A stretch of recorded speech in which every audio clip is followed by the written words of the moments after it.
आज हम आपको एक कहानी सुनाएंगे जो आपको यह बताएगी कि देश में कैसे मजहब, रिलीजन, धर्म और पंथ के नाम पर लोगों की भावनाओं का गलत इस्तेमाल कर उनके साथ खिलवाड़ किया जाता है। ये कहानी किसी बॉलीवुड की फिल्म से कम नहीं है। हालांकि जो कुछ हम बताएंगे यह कहानी है एक साधारण से इंसान की जो गली मोहल्लों में घूमता था, लोगों को ताबीज और अंगूठियां बेचता था और ये दावा करता था कि जो चीज़ वो दे रहा है उससे उनकी ज़िंदगी बदल जाएगी और हर समस्या से छुटकारा मिल जाएगा, कोर्ट कचहरी में जीत मिल जाएगी, बीमारी से निजात मिल जाएगी। वो यह भी दावा करता था कि उसके पास हर दुख का इलाज है और इस देश में जो लोग अपनी परेशानियों से परेशान थे वो इसके झांसे में आ गए। उसकी बातों में जादू था।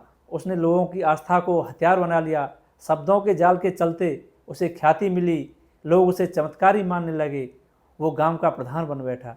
लेकिन ये कहानी तो एक शुरुआत है। असली खेल कहीं और चल रहा था। वो खेल जिसमें 106 करोड़ रुपए और धर्मांतरण का काला सच था। और यह सब कुछ तब नजर आया जब उस व्यक्ति की कहानी सबके सामने आई और इस व्यक्ति का नाम है छांगुर बाबा। लोग इसे बाद में पीर बाबा के नाम से भी जानने लगे। एक रोज जब उत्तर प्रदेश की एटीएस ने इसे गिरफ्तार किया और बैंक खातों की जांच की तो एटीएस के अधिकारियों के भी होश फाख्ता हो गए, क्योंकि वो इंसान जो गरीब बाबा बना बैठा था, जो लोगों को ताबीज और अंगूठी बांट रहा था, जो लोगों के दुख का निवारण कर रहा था, उसके खाते में 106 करोड़ रुपया था। आपने सही सुना, 106 करोड़ रुपया। उस इंसान के पास जो खुद को सादगी और ऊपर वाले का बंदा बता रहा था, सवाल उठा कि इतना पैसा इसके पास कहाँ से आया और वो ऐसा कौन सा ताबीज था जिसे बेचने से 106 करोड़ रुपए मिल जाते हैं। और जवाब ने सभी को हिला दिया, क्योंकि यह कोई साधारण कमाई नहीं थी, एक सुनियोजित साजिश का हिस्सा थी जिसका मकसद था भारत में धर्मांतरण का गंदा खेल। हैरानी की बात यह है कि एटीएस की जांच में यह सामने आया कि छांगुर बाबा का एक संगठित रैकेट था जो जाति और धर्म के आधार पर लोगों को निशाना बनाता था। जाति के आधार पर बाकायदा रेट फिक्स किए गए थे। अगर आप अगड़ी जाति के व्यक्ति को कन्वर्ट करवाते हैं तो आपको 12 लाख रुपए मिलेगा। अगर आप पिछड़ी जाति के व्यक्ति को कन्वर्ट करवाते हैं तो 10 लाख रुपए मिलेंगे। दलित व्यक्ति कन्वर्ट होता है तो 8 लाख रुपए। और लड़कियों के लिए, और खासकर अगर लड़की सिख है, वह इस्लाम में जाती है, तो 15 लाख रुपए मिलेगा। हैरानी हो रही है ना? यह कोई धार्मिक प्रचार नहीं था, यह खुलेआम बाजार था। वो बाजार जहाँ धर्म को बेचा जा रहा था और लोग सिर्फ पैसों के लालच में नहीं बल्कि ब्रेन वॉश और कई बार डर के कारण भी छांगुर बाबा के जाल में फंस जाते थे। ये सब कुछ सिर्फ भारत तक सीमित नहीं था। जांच से पता चला है कि बाबा के 40 से ज़्यादा बैंक खातों में मिडिल ईस्ट के देशों से करोड़ों रुपए आए थे। यानी पूरा इंटरनेशनल रैकेट था जिसका मकसद था भारत की सामाजिक और सांस्कृतिक संरचना को कमजोर करना। इस छांगुर बाबा ने 40 बार मिडिल ईस्ट की यात्राएं की। वहीं से फंडिंग आ रही थी। भारत में धर्मांतरण का खेल चल रहा था। यह कहानी सिर्फ ताबीज बेचने की नहीं थी बल्कि भारत में एक वैचारिक युद्ध की थी जो भारत की आस्था और पहचान को तोड़ने के लिए लड़ी जा रही थी। इस साजिश का दिल दहलाने वाला उदाहरण था मुंबई के मध्यम वर्गीय परिवार की कहानी नवीन रोहरा और उनकी पत्नी नीतू रोहरा। वो इस छांगुर बाबा के चक्कर में फंस जाते हैं। उसने अपनी मीठी मीठी बातों से, चमत्कारी दावों और नकली करिश्मा से पहले उनका विश्वास जीता, फिर उनका ब्रेन वॉश किया और एक दिन उसने उन्हें मुंबई से उत्तर प्रदेश के बलरामपुर बुला लिया। वहाँ पहुँचते ही उनकी पहचान मिटा दी गई। नवीन अब जमालुद्दीन बन गया था और नीतू अब नसरीन बन गई थी और उसकी छोटी बेटी का नाम भी बदलकर सबिहा रख दिया गया। ये सिर्फ धर्म बदलने की बात नहीं थी, यह पूरे परिवार की पहचान, उनकी संस्कृति, इतिहास को मिटाने का खेल था। उनके नाम, उनकी सोच, उनकी ज़िंदगी, सब कुछ इसने बदल दिया था। एक सवाल जो लोगों के मन में आया कि पीर बाबा का ही चोला क्यों?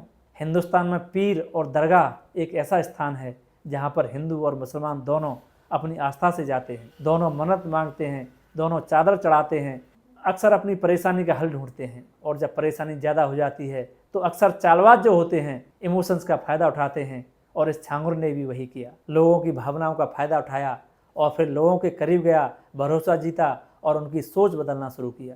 यह चोला सिर्फ एक नकाब था। असली मकसद जो था वो था सामाजिक ढांचे को तोड़ना और धर्मांतरण करते रहना। इस छांगुर ने बलरामपुर में दरगाह के पास ज़मीन खरीदी, वहाँ पर एक आलीशान मकान बनाया, ज़मीन पर एक इमारत खड़ी की। पहले कहा कि अस्पताल बनेगा, लेकिन अब अचानक इरादा बदल गया। अब वहाँ कॉलेज बनने की बात हो रही थी, क्योंकि अस्पताल में तो सिर्फ बीमार आते हैं, लेकिन कॉलेज में युवा आते हैं, कच्चे दिमाग वाले छात्र जिन्हें आसानी से प्रभावित किया जा सकता है। इस छांगुर की योजना थी कि पढ़ाई के नाम पर छात्रों को लालच दिया जाएगा, छूट दी जाएगी, सुविधाएं दी जाएंगी, यहाँ उनकी सोच को बदलकर अपनी विचारधारा में ढाल दिया जाएगा। जब ये मॉडल कामयाब होता तो मिडिल ईस्ट से और फंडिंग आती, यहाँ एक नई पीढ़ी धर्मांतरण के लिए तैयार हो जाती, जिसकी सोच शायद बदली हुई होती, इस छांगुर के आकाओं जैसी होती। ये साजिश सिर्फ बलरामपुर तक सीमित नहीं थी। छांगुर और उसकी सहयोगी नीतू, जो अब नसरीन बन गई थी, नवीन, जो अब जमालुद्दीन बन चुका था, सब ने मिलकर एक बड़ा नेटवर्क खड़ा किया। इस नेटवर्क का दायरा मुंबई, लोनावाला या पुणे तक फैला हुआ था। इन्होंने मावल तहसील में 16 करोड़ की ज़मीन खरीदी, लोनावाला में एक फार्म हाउस बनवाया, आसवी बुटीक, आसवी चैरिटेबल ट्रस्ट और आसवी इंटरप्राइजेज जैसी कंपनियां खोली। कंपनी के नाम से 8 बैंक खाते खोले गए, जिसमें मिडिल ईस्ट से करोड़ों की फंडिंग आई थी। ये पैसे जमीन खरीदने, कॉलेज बनाने और धर्मांतरण के लिए इस्तेमाल किए जा रहे थे। छांगुर कोई साधारण ढोंगी नहीं था, वो एक संगठित आपराधिक नेटवर्क का मास्टरमाइंड लग रहा था। इस तरह का रैकेट सिर्फ भारत तक सीमित नहीं था। नाइजीरिया, माली, रवांडा जैसे अफ्रीकी देशों में भी ऐसे तमाम छांगुर हैं जो ताबीज़ या चमत्कारों के नाम पर लोगों को बहलाते हैं, वहाँ गरीबों को लालच देते हैं, उनकी पहचान, उनके धर्म को बदलते हैं, और इसके लिए इन सब की बाकायदा फंडिंग होती है। फ़र्क केवल इतना है कि भारत में इस तरह के रैकेट पर कड़ी नज़र रखी जाती है। छांगुर की कहानी हमें सबक देती है कि यहाँ लोग आपकी परेशानियों का हल नहीं, बल्कि आपकी आस्था और पहचान के सौदागर हैं। हर ताबीज़ के पीछे एक चाल होती है और हर चमत्कार के पीछे एक साजिश। ये कोई जादूगर नहीं है, कोई चमत्कारी नहीं है, बल्कि भारत की सामाजिक एकता को तोड़ने वाले एजेंट हैं। सवाल ये नहीं है कि इनके पास 106 करोड़ रुपए कहाँ से आए। सवाल ये है कि अगर यह पकड़ा नहीं जाता तो इसका शिकार कौन कौन होता।